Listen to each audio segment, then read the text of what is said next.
Hey everybody, I know I ain't been live in forever. Let's see here. All right, so I'm live on Instagram and I am live on Facebook, YouTube. So I want to make sure everybody can hear me before I move on. Let me know if y'all can hear me okay. I have a story I want to share. I want to make sure that everybody can hear me. And there's no echo or anything. Okay, I can't check to see if anybody can hear me myself because I'm on my phone on Instagram and I am live on here. Hey, Joan, let me know if you can hear me in the chat. Okay, you all. I do have the description on Facebook, so you all should know exactly what I'm tuning to hear about. Okay, great. Thanks, Joan. And for those that are watching on Instagram, I couldn't figure out how to put the description there. So you all, I decided that moving forward, I wanted to kind of have story time, and today was the perfect day because I got an amazing update for my one of my clients. For those of you that are tuned in that aren't familiar of what I do, I am the CEO and founder of a company that's called Kinnect. And what my company specializes is helping people locate their biological parents, family in general, but specifically their biological parents and siblings. I've been a skip tracer for well over 20 years, and I use DNA as well to confirm everything. So I got some great news today, and I want to kind of share how this all went down. One of my most recent clients that I acquired on April 18th of this year was someone that was attending classes that I do on a regular basis, entrepreneurship classes. So she actually reached out because she was looking for her biological parents. Now, let me give you an idea of her background because you may know someone with this same scenario, but she was adopted. She was adopted literally at birth. As soon as her mother gave birth to her, social services picked her up and she went into foster care. While she was in foster care, she stayed in foster care for about 9 years. And the person that raised her those 9 years, the foster mom, that family actually adopted her when she was about 10 years old. So she always wanted to know who her biological parents were. So this particular client did have a little information. Both parents had very common names. So the first thing that I did was they met me in person and we did DNA testing. So the DNA test came back really quick. Again, April 18th is when she hired me. Last week on May 5th is when I completed this case. And today is when DNA results came back, which officially confirmed it. So this particular person was raised, and I'm not going to say any names. I'm just sharing this scenario with you all. So this particular person was raised by a very loving family, right? Because she was adopted. But again, she always wondered where she came from. So I located her mother. When I found out who her mother was and confirmed who it was, her mother was deceased. So just to share a little bit about me, I'm very passionate about what I do. When I work these cases, it's almost like I become my client when I'm reaching out to these family members because I always want to think about how they feel. I always want to think about how the person on the other end is going to receive me because I want to make sure that both parties are comfortable with divulging information and that when I finally connect them, that they don't reject each other in any type of way. So when I found out that her mother did pass away, the next thing I did was try to connect with family members. Now, her mother was very young when she had her. She did have a older brother that she didn't know about, that she gave birth to at the age of 15. 3 years later, with the same man, she had my client. So when my client originally reached out to me, she was looking for this brother that she didn't know much about, as well as her biological parents. So to make a long story short, her mother passed away. All her mother's siblings that we know of have already passed away, except for one. That particular uncle, I did speak with him, and he wasn't very comfortable. He was shocked by the phone call, which you can expect. Here's this random woman calling you saying, "Hey, I think you have a niece or nephew." But he did connect us with other family members to help get answers. The next part of this story is, yes, I shared that with her that her mother passed away. She was happy to get answers, but at the same time, you can imagine how she felt. Now, her mother passed away back in 91, so it wasn't something very recent. Her mother had mental issues and things of that nature. That's why she had to put her child up for adoption. But this is the icing on the cake. A lot of times when you are adopted, or just if you're looking for your biological parents, period, in the back of your mind, you're trying to figure out why they didn't want me. I was so excited to find out her mother wanted to keep her. She didn't develop these mental issues until she had that second child. She was going through some major postpartum. She didn't have family support. She was extremely young, right? Her father was at the hospital actually when the mother gave birth. But things happen, you all. Life happens. And I'm sorry if I'm not looking at you all on Instagram because I'm on Facebook, but life happens. He had a troubled past. He was in and out of jail. He was on drugs at one point in his life. So, but he was a family man. He was actually at the hospital with her 3-year-old brother at the time. He was trying his best to get his daughter, but social services had already taken her. And he was so terrified that they were going to take his son too, that he ran off. He ran off with his son for the longest. He relocated and raised his son. Now listen to this part. He actually came to visit her and the foster mom twice. He came to visit to see his daughter. They end up moving and he had no idea where she was. Now keep in mind that my client didn't know any of this. She didn't know her dad was looking for her and things of this nature. In the back of her mind, she just wants to meet him. So when I tell y'all how common this name is, I can just throw the name out there because y'all don't know the client. But imagine looking for a Robert Smith. Imagine looking for that name, Robert Smith, right? Very common name. So I was able to narrow it down to the right one. And I want to really focus on this piece here because many people think they don't have a lot of information. To you, it may not be a lot, but to a person like me that is looking for as many clues as possible, it's a lot of information.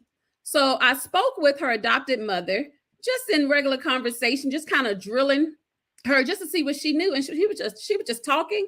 And she mentioned that one day she was at the housing authority and she saw her father, my client's father. And well, at least she thought it was his father. So she was speaking with him and so on. And come to find out, he said, "I'm not Robert." He said, "I'm his identical twin." So her father has an identical twin. So for me, that's a clue. I can narrow the list down now. So yes, I have this common name, but it's not that many of them that are identical twins, right? Hey, Tanisha. Hey, Miss Joan. So next thing that happens is she's talking even more. I said, okay. Was he there for a hearing, a case that you were a part of? Because in my mind, I'm going to look at court records now to see what I can find. No, it was just a coincidence that the twin brother was there. Did you happen to know where he lived? So this is what the mother says. She says, and this is the foster mom. She says that he lived in these high rises that was right by the place. So my client was on the phone and she was like, "Ma, there's only one high rise in, this particular state." And she named the name of that complex. And so she Googled the address for that complex. I'm able to go back very far with addresses. So I looked up the address. I went all the way back to the 80s, looked up the address, and put in the last name. So that narrowed it down. So it gave me a list of the Smiths that lived at that address. There were only 2 Smiths that lived at that address, and it was the same apartment number. Okay. So now you guys, it's a lot of steps to get to these answers, but it's well worth it. Hello, Tracy. So here we go. So I see these 2 names And the name of the brother, the name that I see there is actually the brother and not her father. At the time when the mother was sharing with me the information that she had, I didn't know the brother's name.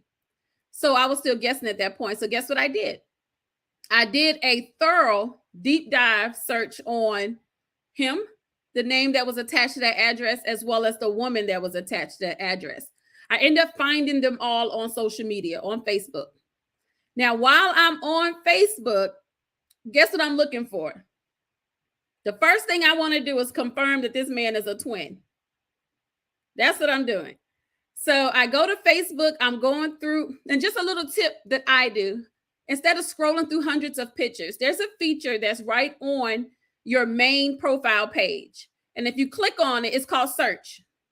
So you can click search and you can type in keywords. I just typed in twin because I guarantee you're going to say happy birthday twin. Most twins don't say happy birthday to my brother, happy birthday to my sister. They're going to say happy birthday to my twin brother, happy birthday to my twin sister. So I put in twin and bam, there was a birthday shout out that he did on his Facebook page with his twin, and they are identical. So I completely understand how the mother confused them. So that was the icing on the cake for me. I knew at that point that I found the right individual, but still her father doesn't have a major social media presence, but the twin did. So what I did was on the birthday post, he did have a page. So I went to her father's page, and let me rewind a little bit. Also want to make it clear. Remember, I told you all I did DNA testing at the beginning, because even though my clients may give me a name, that's not, I can find that person. My goal is to try to solve the case 80%. I don't wait on DNA testing before I get to work. So if you have any type of names, I'm trying to at least find the person. And then once I get the DNA test, that kind of confirms everything. So I had the name, I found the individual, and I went to his page to see if he had any children, because one thing I know is that the younger generation is more active on social media, right?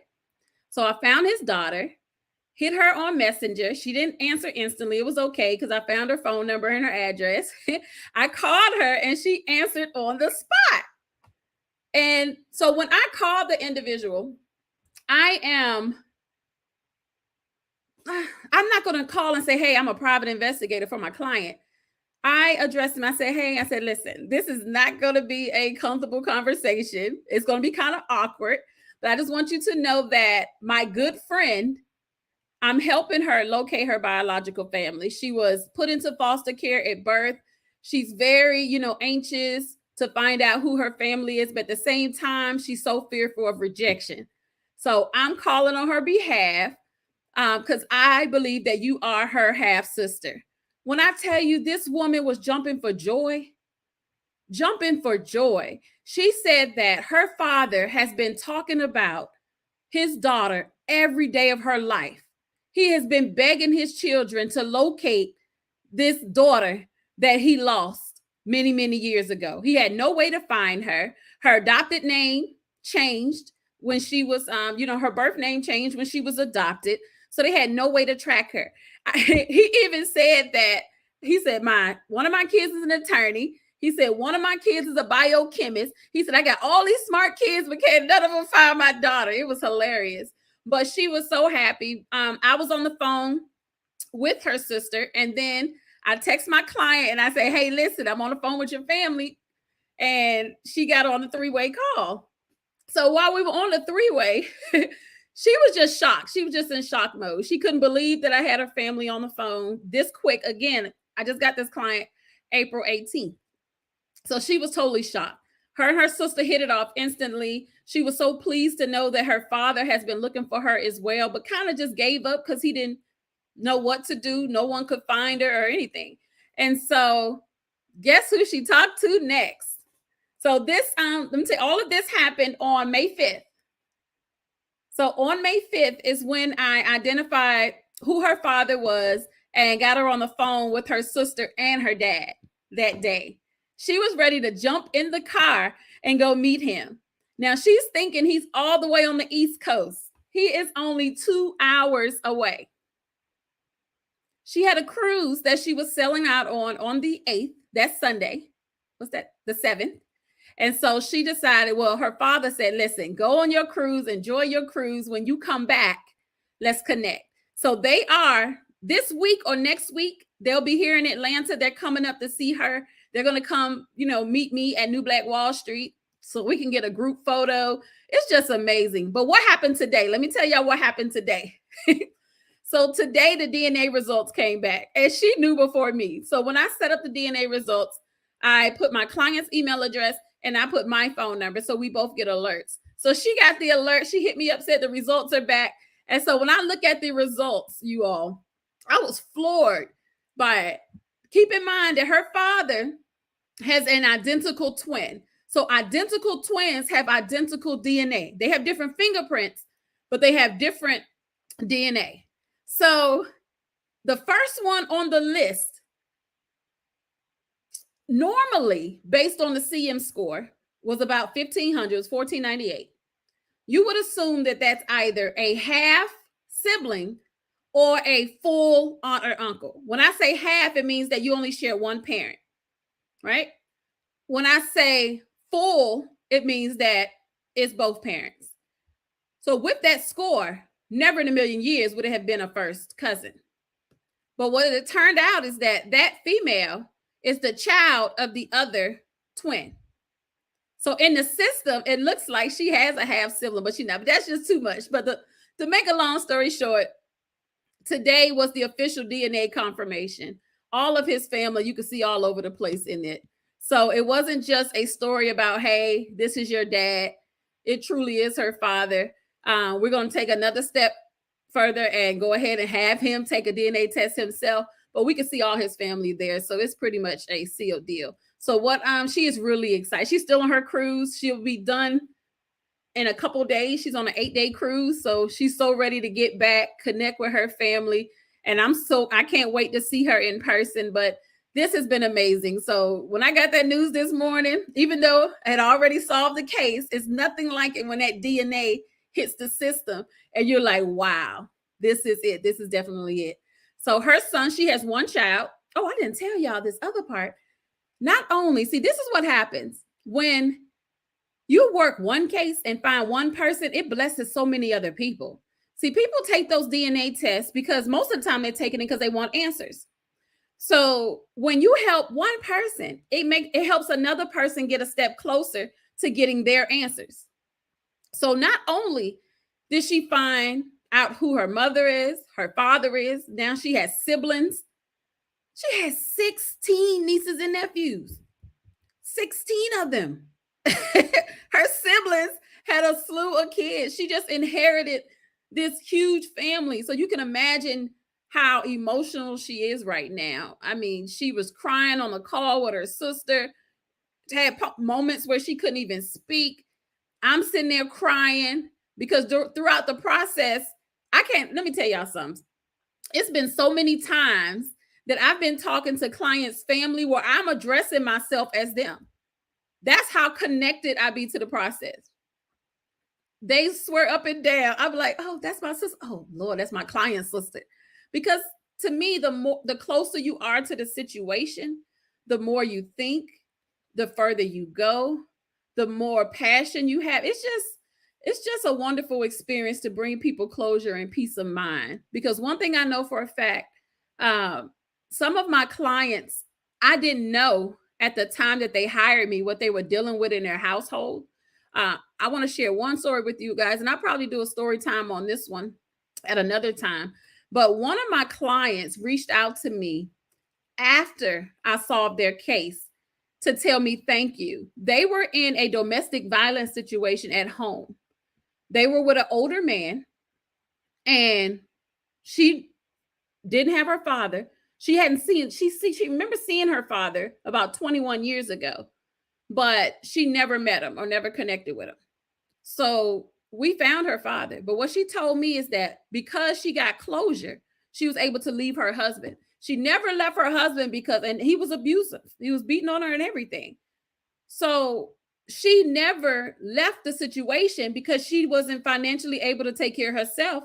And she didn't know if her and her child will have somewhere to live. By her getting the closure and peace of mind that she needed, she was able to reach out to the state They put her in a protection program. They gave her an apartment fully furnished. This happened all overnight. Like, this woman never left because she didn't know what was going to take place. And here she go now with an apartment fully furnished.